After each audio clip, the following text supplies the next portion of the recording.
Hi, this video I want to share with you folks my experience dealing with HVAC, AC, heating companies and technicians. We had problem with AC system that basically went flat because of what we have found out from couple companies that we had leak in AC piping, or what they call line set. Actually, it looked like our running my house here below the slab, and then we had water leak or hot pipe water leak that could have caused the problem.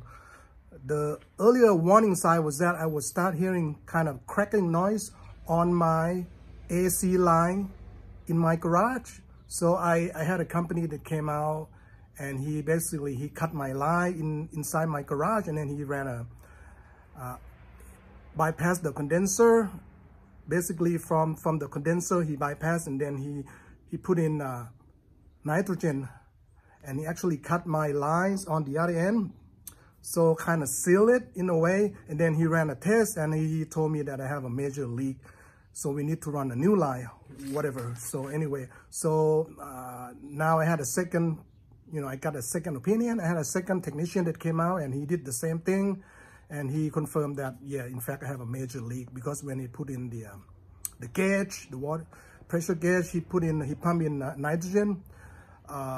Once he stopped the pumping, all the gauges go back to zero, meaning there was no pressure left in the line anyway. So I had talked to probably like 6 or 7 HVAC companies already, and they came with different pricing. What I learned was that the well-known, there's a company called Next Gen. I don't know, it's well-known, but they put a lot of advertising on billboards, on the freeway billboards, and turn out to be that they turn out to be the highest. I'm not saying they're like 30,000 range, but they're like 13 or 16,000 range for a 4-ton system. So that is excessive. I also got actually the first guy recommend moving my condenser to the front of the house right there, and he can do it. He can do the whole new system, basic system, like a little bit over 7,000.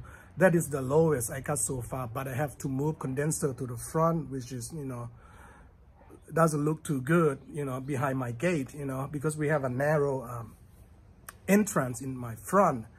We also have a HOA. I don't think they will bother, but the noise, essentially the noise of the condenser, after a few years, it might start to get louder, and, I guess they don't want loud noise in front of the houses, like put the condenser and, when you turn it on, it's like the neighborhood hearing it, something like that, which is not a good idea. So I'm more reluctant to put the line over the attic. I have 2-story house. Go across from the condenser in the back to the front of the house, drop to my furnace in the garage. Anyway, so I think it's from my experience, it's best to deal with the small guys locally. What I did, I checked Yelp reviews. I also checked the apps, neighborhood apps called nextdoor.com. At least those people have been filtered, so you can eliminate the not so good people. But however, even at Yelp, like people chemistry, sometimes they came and we didn't, even though they had good review, but it looked like for whatever reason, maybe the price too high. So I react, well, your price too high, and they get upset, and they never gave me estimates. I asked them, just give me estimates. But, I had a guy that, pretty good reviews, and then he's showing a lot of emotion about, how some people take advantage of the customers, all of that. He looked at my setup, and he thought that because of the guy cut the line, the other guy cut the line, he was blaming that guy and show a lot of emotion that, that's why he started the company, to be honest. But anyway, he might be honest guy, but anyway, the chemistry, because he offering to do the attic duct system. And I asked him how much. Of course, they try not to tell you, and they say, "Oh, it's gonna be $2,800." I say, "Wow, that's a lot." And he got offended, And he told me, "Oh, call the other company and check it out how much they charge," And then he never gave me estimate. anyway, I'm not going to go back to him anyway. I'm not going to put bad reviews on those people. We just, you know, didn't have the right chemistry. Try not to hurt their business or anything like that, which is not a good thing, unless I have to. Anyway, so I think check Yelp and go with the smaller guys. Print out your parameter, what you need. So right now I have to go shopping for the people that would do install the new line across attic, which is, you know, a little bit complicated. Go across, I have to crawl in the attic and all of that. Some people don't want to do it. So in my parameter, I'm going to ask for that in addition to the cost of the new system. And then for duct work, which is not too bad, I already have found a guy that can do it cheaply, like $1,000, you know, with the flexible duct, air duct kind of system. Instead of paying, you know, a regular cost would be $2,000, $3,000 range. They can put in the metal ducts and things like that. But so my parameter, like I say, going to be 3 things. You know, probably going to have them make sure that they break down everything, because they try to lump sum. I had one company where I asked him to break down, but you know, he kind of verbally, he kind of reluctant. You know, I can know why they try to probably upsell it, or you know, I actually text him, hey, can you break down the duct work cost and HVAC cost? And he still haven't got back to me. So what I learning that keep interviewing people and put in your parameters. You know, you tell them, hey, I need a new line set, you know, going across the attic, you know, if they can do it, how much. If some people don't want to do it, they're going to throw in a number like $3,000, $2,000. That means that they don't know what they're doing, or they don't want to do it, or whatever.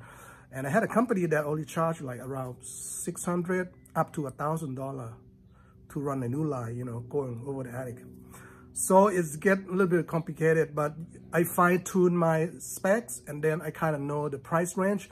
4-ton system in California, in Southern California, run around, I mean, the good price, if you get it under 10,000 is good. You know, depend on what manufacturers. They manufacture like Linux, which is pretty well known, Train and things like that, Carrier. There's a low end, like, I would say low end, but cheaper, like Goodman. They're pretty cheap if you don't plan to stay in the house for a long time, or you want to rent it out. You know, just buy Goodman, which is a lot cheaper. So, you know, if it's below 10,000, 8,000, actually the lowest I got from another guy is like around 7,000 something. It's for Allied AC Pro, which is a basic system. You know, which is already good. Maybe it comes with 14 series or 16 series. So you know, that's the efficiency rating if you look it up on Google anyway. So hope it helps. Go with a smaller guy, know what you get into. Do not commit to anything. Now this guy gonna try to sell you like you need the, you know, scrubber or whatever, you know, ceiling fan, not ceiling fan, but the attic fan, all of that. They try to throw a lot of stuff, and the duct system, they're gonna put the best metal in there, but it's gonna cost like $3,000. You know, you don't really need it unless you. It'd be good if you want it. You know, just look at the pro and con, and you know how much you spend. I'm probably gonna finance my purchase. So go with like a credit union. You know, they also have their own, you know, banks, maybe like Wells Fargo, or some place like some bank like Green Sky, which is, you know, I took out for my plumbing repipe project. I used Green Sky, which is a bank for, I don't know, contractors or plumbing company and things like that. So anyway, so be careful. You're gonna be pulled in 2 different directions for sure. But you know, share your experience dealing with HVAC company, even plumbing company. I have a good experience. But the key is that, you know, use your common sense and be positive, and give yourself time. Don't rush into it, because it's only my AC system that kind of is down right now. So I still have a few months to go, you know. But I'm going to be continuing. I think that the key is that interview at least 10 companies. You're going to get better at it. Believe me, you know, you're going to know what they're talking about. And you know, if they throw in a higher price, you can say bye-bye. You know, they think you're stupid or ignorant, you don't know. They're going to try to make you feel like you don't know. And you need this, you need this. Yeah, you need this. Otherwise, you're going to have this problem, all of that. Okay, just absorb it. If you think the number is too high, just you know, just kind of cut it off. And you know, he try to upsell you too much. You don't really need. For me, just a basic system with 14 or 16 series are good enough, at least for me, you know, because my old system is like 25 years old anyway. So it's gonna be much more better. Anyway, yeah, I mean, there's certain things that you can do if you want to spend more money, like, you know, you can upgrade your duct work, but in my case, I'm just gonna go with the basic flexible ducting, because it's probably, I don't know, 20 plus years already. My home is built in 1988. I don't know if the insulation was original, but I had a couple of people that went up there and they say, you know, they look okay. I mean, they have break in split or torn in the vapor lining, the gray plastic sheet. So, but it's not like horrible, like he didn't see anything like leak or breakage or anything like that. So anyway, we'll talk to you folks on the next video. Please share or comment or post any questions that you have dealing with contractors, HVAC companies, plumbing company. We can share, and I would love to answer any questions, things like that. So hope it's helpful, and we see you folks on the next video. Take care and don't be stressed out because of HVAC problem. I know it is, but you know, look at it as unless you need it right away. So anyway, post any questions you might have, and good luck to you, and stay safe. Bye for now.